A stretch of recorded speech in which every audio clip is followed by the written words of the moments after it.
Welcome to GMF Talk. I'm Sertan Sanderson, and I'm truly excited to welcome one of the best-selling authors of our time with me today. Elif Shafak has written 11 novels and several non-fiction titles in English alone.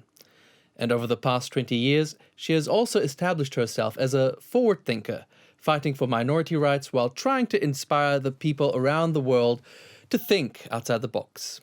Welcome to the show, Global Media Forum'a hoş geldiniz. Hoş bulduk. Thank you for having me on. It's a pleasure to have you, and for those of you who don't happen to speak Turkish, that was Turkish. Now, before we dive into the nitty-gritty of your work, your activism, and your passion, there's something more generic I'd like to know first, if I may. So, I guess it's fair to say that we live in extremely precarious times in which reality seems to be as strange as fiction at times. And as a best-selling global author, what are your views on this current age we're living in? Is fact really stranger than fiction today? What a great question, and I fully agree with you. I mean, there are so many moments when people feel like the life we're living is almost surreal, isn't it? It's full of uncertainties. Of course, with the pandemic, that feeling has aggravated in a way. We're living in the age of anxiety. I think it's like an existential angst. We're living in the age of anger, fear, frustration, but also we're living in the age of change, and we know that change is possible. So it's a very interesting moment, like in-betweenness, I call it. The old world is no more, but the new world is not born yet, and we are in the middle. And that is a difficult place to be in because it's full of uncertainty. And I think at a moment like this, we need global solidarity, we need global sisterhood, but we especially need books, words, stories, empathy, connections. We should not be drawn into artificial tribes of nationalism or any other fundamentalism. We need to connect across borders. Fantastic. And you did mention some political themes there. So I'd just like to know, how do social and political events in your life and in your home country, Turkey, influence your writing? In what ways do you use literature as a way to deal with the ever-changing uncertainty of our times, especially when it comes to Turkey? Yes, literature is where my heart beats, you know. It's how I breathe. It's how I connect with the world. It's how I perceive everything around me. So for me, it's at the heart of everything. Stories. And I describe myself as a storyteller. But that said, my storytelling is a curious storytelling in the sense that I am a curious person. And I think we all are, aren't we? So I learn from different disciplines. So I learned from life.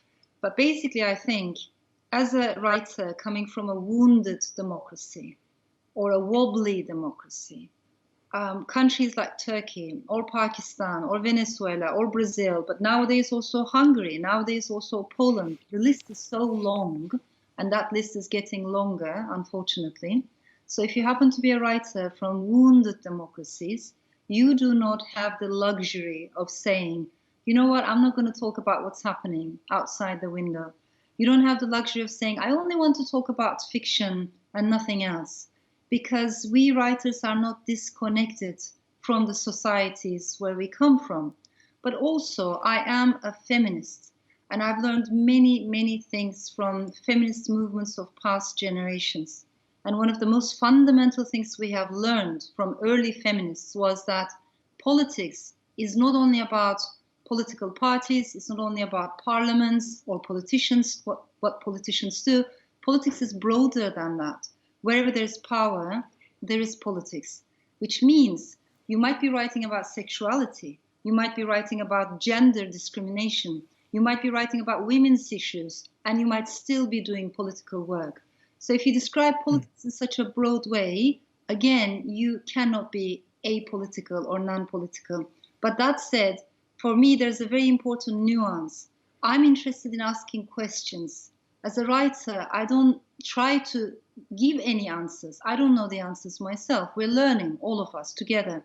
But I think a writer's job is to create an open space where we can talk about difficult issues, including taboos, and try to give more voice to the voiceless and try to give more power to the disempowered. So for me, rather than looking at the center, I'd rather look at the periphery and try to see who are the ones who are forgotten, silenced, and forsaken today.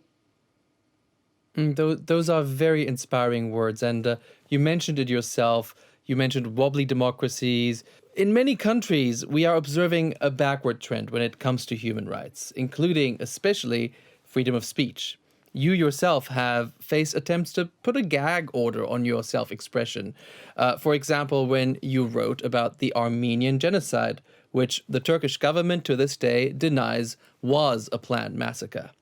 Now, in your own words as a writer, as an intellectual, and as an outspoken activist, what does freedom of speech mean to you personally? And how can we communicate to people around the world how crucially important it truly is, not only for our democracies, but also to the human condition itself? Yes, I fully agree. And you put it so beautifully, because without freedom of speech, we can't have any chance for imagination, for literature, thinking and advance, progress. It's impossible if there is no freedom of speech. That's the oxygen we need in order to exist. So I wholeheartedly believe that democracies do not only survive with a ballot box. Democracies do not only survive with elections. Turkey has elections, relatively speaking, regular elections. It's not a democracy. Russia has elections, but it's not a democracy. So clearly, I respect the ballot box enormously, but all I'm saying is, in addition to the ballot box, we need other things in order to make that system a proper democracy.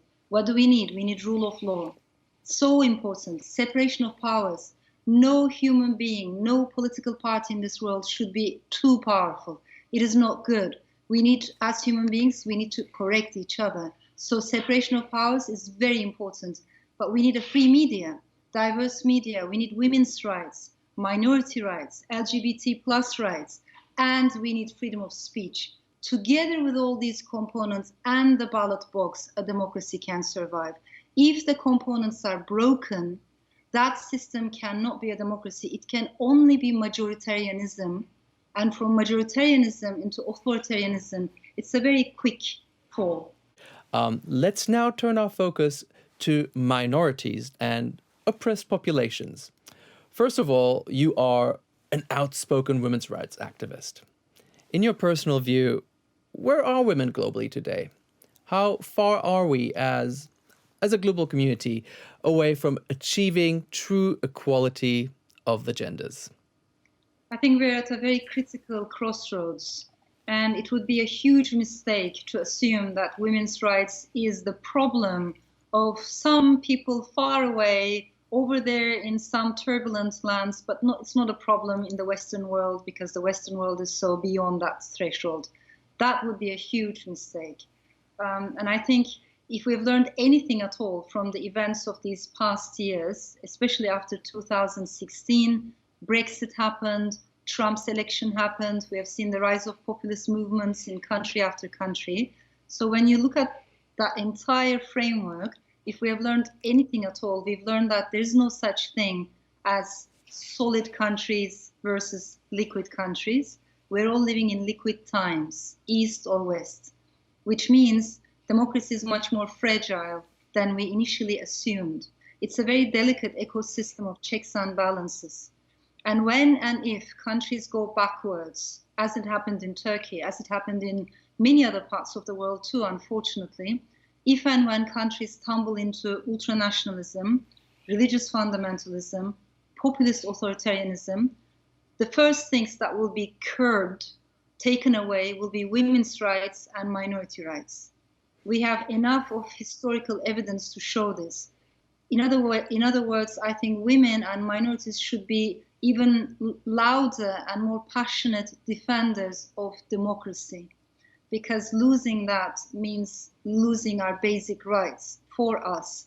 So I think we're at a very crucial moment, and it's a moment when we need more global sisterhood, more global solidarity. And I defend the kind of women's movement that doesn't close down but opens up, in the sense that I want a women's movement that goes beyond divisions, that understands racial inequality, class inequality, regional inequality. We need to talk about inequality, but also I defend the kind of women's movement that always and always walks hand in hand with LGBTQ plus rights. We are in this together. So I also want to defend the women's movement that brings men on board, because I think the type of masculinity that is being applauded today in our societies makes not only women unhappy, but also men deeply unhappy. You mentioned it yourself there just a moment ago that in addition to fighting for women's rights, you are also an active and passionate advocate of the LGBT plus community worldwide.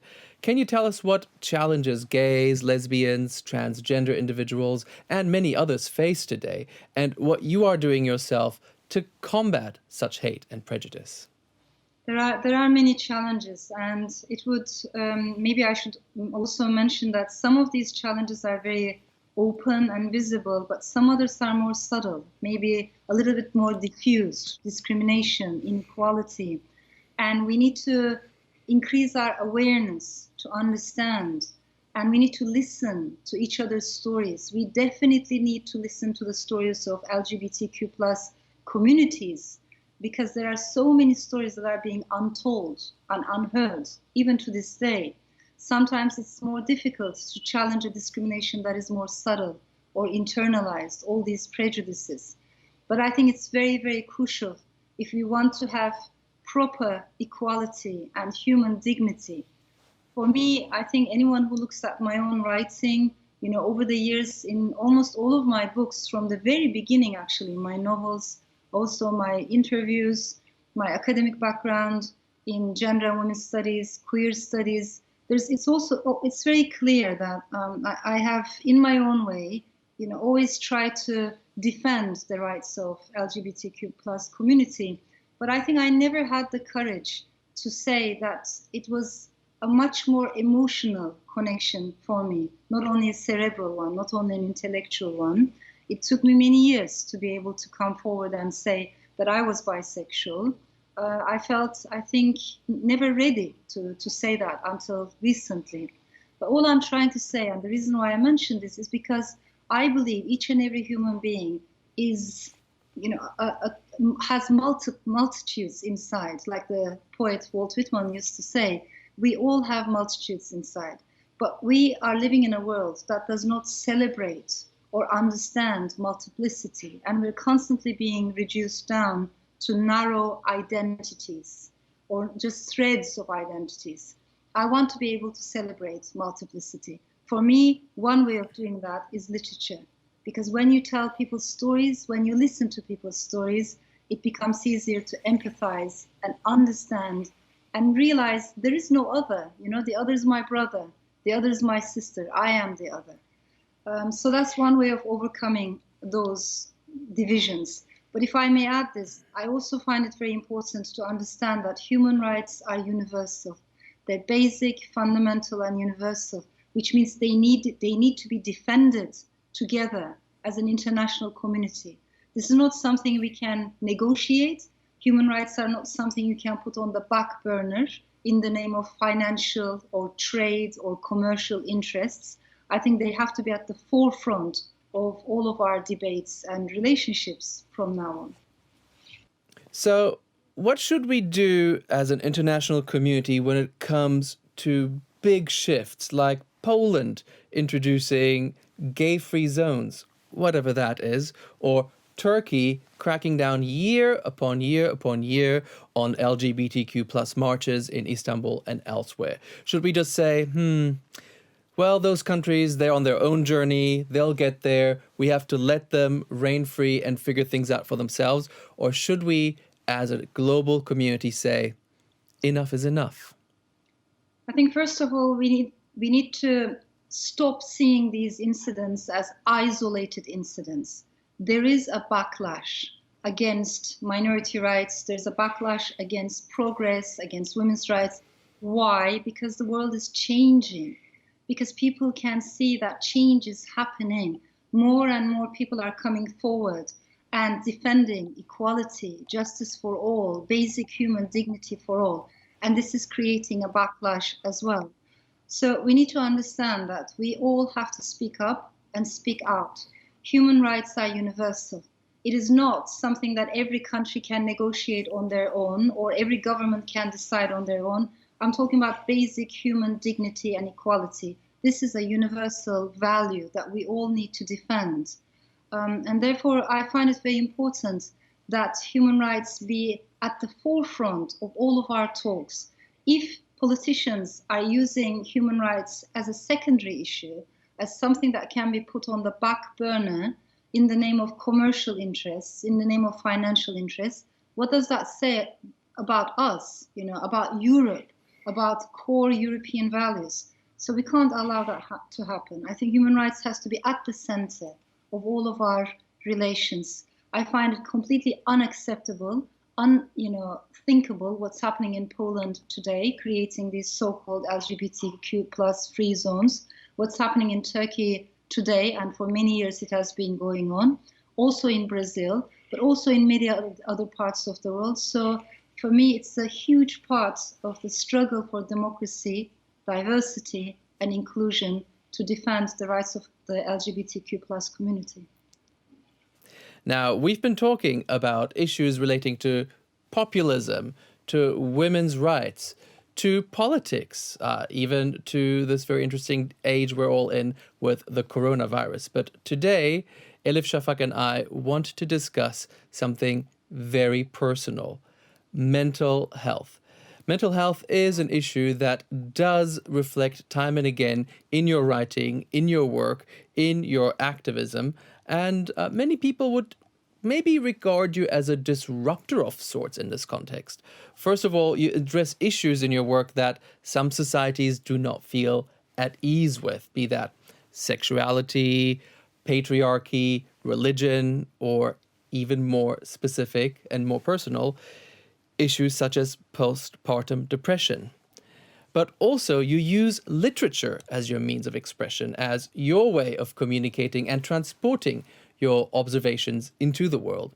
Now, is there something different to this approach ultimately than, say, what I do, which is using journalism? Well, first of all, I have a lot of respect for journalism, investigative journalism. I think we're living at a time when journalism and media freedoms are very much under attack across the world. That said, I am a storyteller, I'm a fiction writer, and as you pointed out, my path is different. And I think what stories try to do, what literature tries to do, is to rehumanize people who have been dehumanized, at least the way I see it. I'm of course interested in stories, but I'm equally interested in silences. People who have been silenced, people whose voices we never hear. So that's a big part of my work, and that is an emotional attachment. Sometimes I hear readers say, it's usually male readers who say this, to be honest. They say, I read politics, I read history, philosophy, finance, economy, because I try to understand what's happening in the world. So much is happening. My wife reads fiction. I don't have time for fiction. And when I hear this, I feel sad, because inside fiction, there's everything. Inside fiction, there is politics, there is psychology, there is history, there is philosophy, and so much more. But most importantly, there's emotional intelligence, and there's empathy. I don't know a single human being who doesn't need empathy. Whether we're an engineer, or a teacher, or a scientist, or a student, or a baker, or designer, we all need emotional intelligence. So that's what the art of storytelling does. But as a result, I am constantly digging into emotions. Some of them can be negative emotions on the surface, such as anxiety, such as depression. I'm not unfamiliar to these feelings. And I think it's healthier for us to be able to openly talk about them rather than try to sweep them under the carpet in the name of seeming strong, because we associate emotions with weakness. But that is a wrong equation. To be emotional is not a sign of weakness. It's a very human thing. I'd rather understand, celebrate emotions, and try to turn them into something more positive and more constructive both for individuals, but also for the communities and societies we live in. You've, I think, already answered the next question I was going to ask you, which is why mental health and emotions play such an important part in your books, in your work, and in your life. But what aspect of your own mental health do you feel comfortable sharing in your works? And where would you draw a line where you feel like your personal being should not be interfered with, where you would not overshare, perhaps? Yes, that there is a thin line, but I think it's very important for women to share their stories, not only for women, but for each and every one of us, because two things happen when you are going through a depression. You think it's only happening to you, and you think it's forever. But when you hear that someone else who might be maybe successful on the surface or very happy on the surface, but if that person tells you their story and says, you know, I too suffer from from moments of anxiety, from, moments of melancholy, or even more.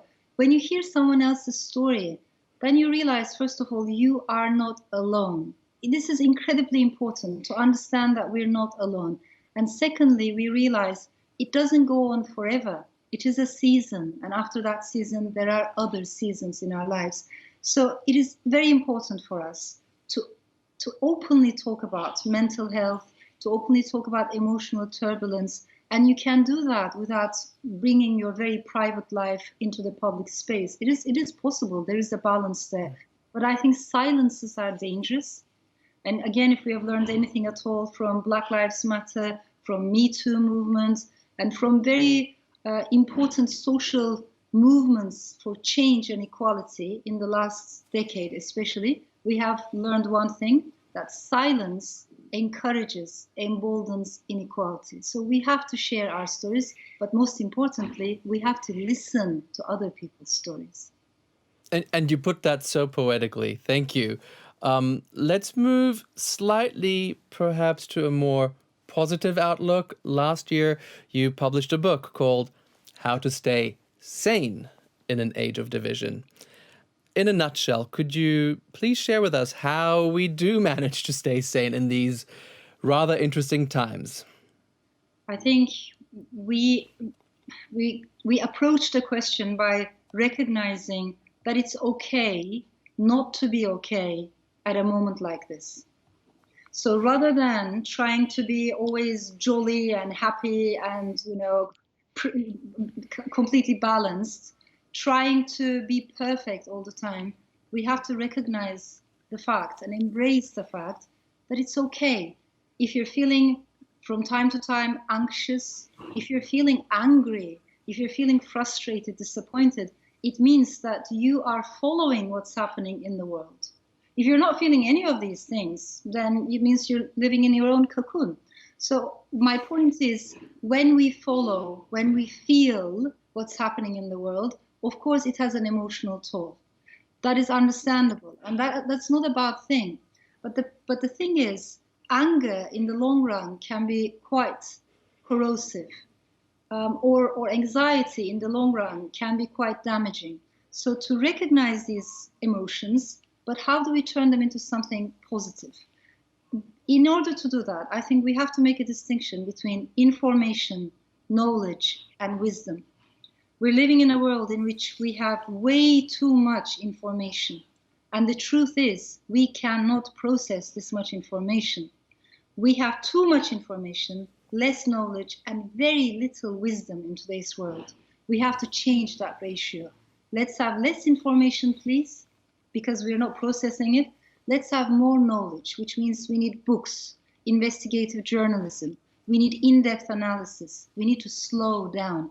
And ultimately, we need wisdom. And for that, I think we need to bring the mind and the heart, intelligence and emotions together. That does sound wonderful at face value, but we are being surrounded by machines left, right, and center. There are self-driving cars. There are robots. There's personal assistants that tell you what the weather is like and whether you need to wear a jacket outside. How do we increase wisdom and insight when we are surrounded by machines that just churn out information all the time? So what information does, and you will remember there was a time when information was, there was so much optimism about information. This was hailed as the age of information. There were techno-optimists telling us, thanks to digital technologies, the whole world was going to become a democracy. When there were uprisings in Iran, it was hailed, it was called Twitter rebellion. When the Arab Spring started, there was so much optimism that a young Egyptian couple named their newborn baby daughter Facebook.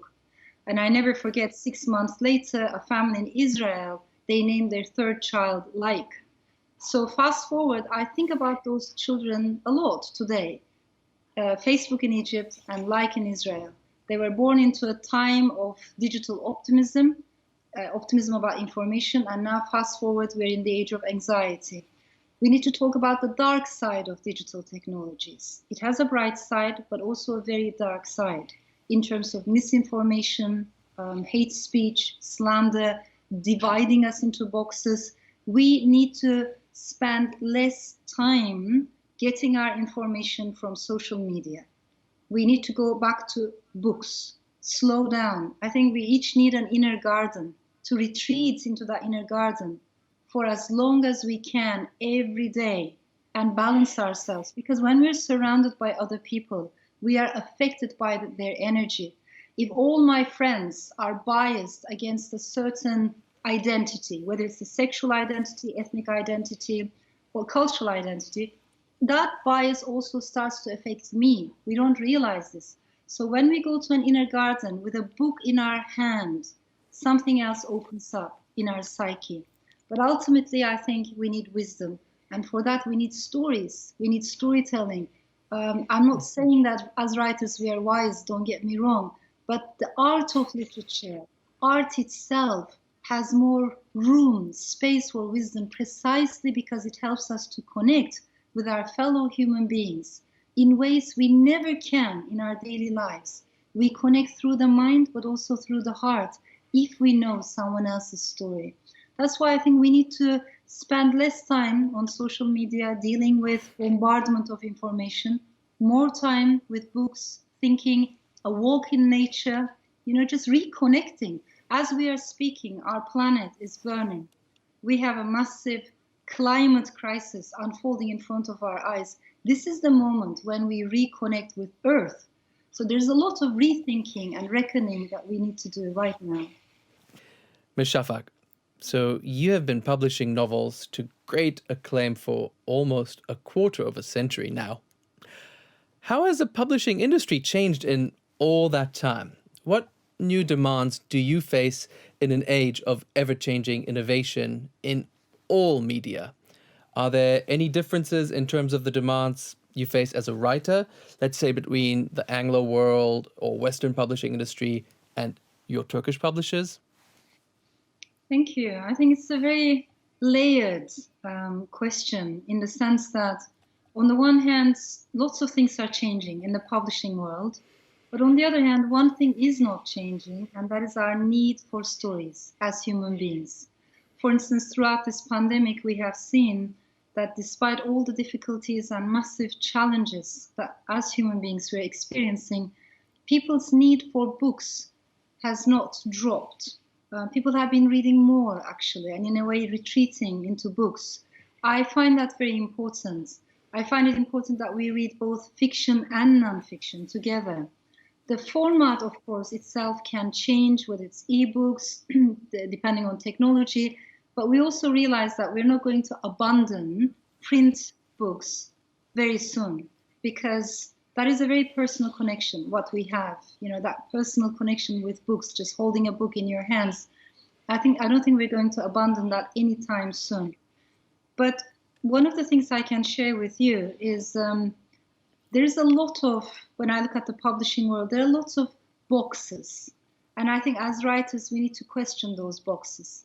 For me, literature is a transcendental experience in the sense that I want to go beyond the identity that was given to me by birth. We're all born into a certain nationality, maybe region, maybe class, maybe religion. Literature is a way of going beyond that box and trying to see the world through the eyes of another person, then another person, and not being yourself. It is a very good intellectual exercise. It's also a very good spiritual exercise to be able to abandon that constraint. So what bothers me is when labels are attached on writers and when writers are expected to stay in those boxes. For instance, if you're an Afghan women writer, nobody expects you to write science fiction or avant-garde experimental fiction. You're expected to write about the problems of women in Afghanistan, you know? Maybe you will do that in one book, but maybe the next book will be completely about something else. Why not? So as long as we feel it in our hearts, as long as we are truthful to the story, we can write about anything and everything. We should try to go beyond the labels and boxes that we're being put into. Now, we all have jobs, and your job is being a writer, and pretty much all jobs come with politics, be that office politics or politics. In your case, how big a role does politics play when you publish, when you approach a publisher, when you want to share a story, but the publisher has perhaps reservations or doesn't want to publish in a particular region or a particular language? Is that something that you have to deal with a lot? And how do you integrate that into your workflow? It's interesting because if I think about these questions a lot while I'm writing a novel, I don't think I can write. So when I'm inside a story, I try to forget the so-called real world and only be truthful to my story. I try to stay in that zone of imagination as long as I can, as deep as I can, and forget about what people might think or might say. Because coming from a country like Turkey, I do know that words can be heavy, you know, because of something you say in an interview, because of something you write in a book, you can be put on trial, you can be demonized, you can be attacked, targeted on social media. So we have to forget all of that and only be truthful to the story that is in our heart and in our minds, and stay in that zone. But that said, once the book is out, of course, it is also a struggle. I think the writer needs to fight constantly for freedom of speech. Sometimes when you're published in places like China, for instance, some words, the translator comes back and says, can we take out this word or can we take out that word? And as a writer, you have to think, shall I let them do that so that the book can meet its readers? Or shall I say, no, if you take out this word, I'm not allowing this book to be published? Or sometimes I get a letter from a reader who reads in Arabic and says, do you know that the books, the translations, some of the translations of your books in Arabic, they have used a slander word for the gay community, which is the exact opposite of what I'm saying.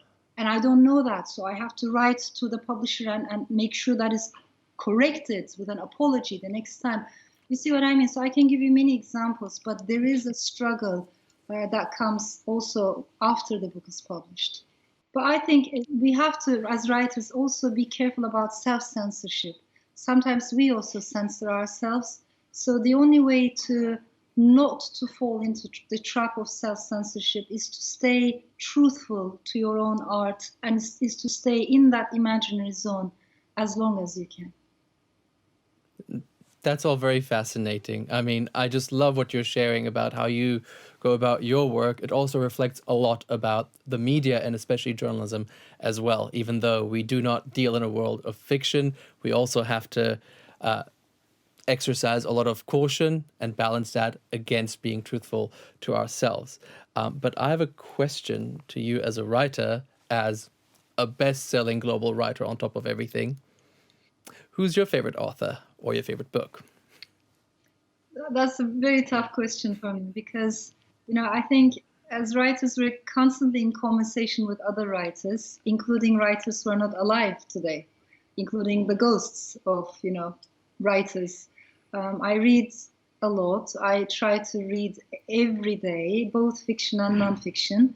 And I love to read in a more interdisciplinary way. So I love history, I love philosophy, I also like neuroscience, but I also love cookbooks, you know, song lyrics, history of punk or heavy metal, things that might seem completely unrelated, but in life everything is connected. So that kind of interdisciplinary curiosity is very important for me That is also my background. That's why maybe I cannot name one author or just one book, but all I can say is to read with curiosity and to have eclectic reading lists is essential for me. Great answer. Very diplomatic, but great answer. And finally, as a last question in this interview series, I would just like to ask you, what are your next projects? Can you give us a glimpse of what you're working on at the moment and what your audiences around the world can look forward to? I can answer this question now. Maybe if we had spoken a week ago or a month ago, I might have struggled more because I've been writing completely withdrawn for a very long time. Only yesterday I finished my new novel and handed it to my editor. It's with the copy editing and everything. It will be published this summer in August in the UK. It's called The Island of Missing Trees. And it's the story of two islands, Cyprus and UK. It's a story that has family traumas, memory, amnesia, storytelling, the things that we cannot talk about easily in our own families. It's a love story at its heart, but I think it's also a story in which trees and environment, and especially one particular fig tree, plays a huge role. So in a way, the fig tree tells the story. Wow, that is amazing. And fig trees do play a big role in all literature, from the Bible to Sylvia Plath. Fig trees seem to connect a lot of humanity, and I look forward to reading your new book. Thank you so much. Thank you for this interview series, and thank you for sharing all your intimate thoughts with us. And thanks to the audience for sticking with us with this interview series with Elif Shafak, best-selling author. Thank you all very much, and we look forward to welcoming you to the next episode of GMF Talk soon. Goodbye. I appreciate it.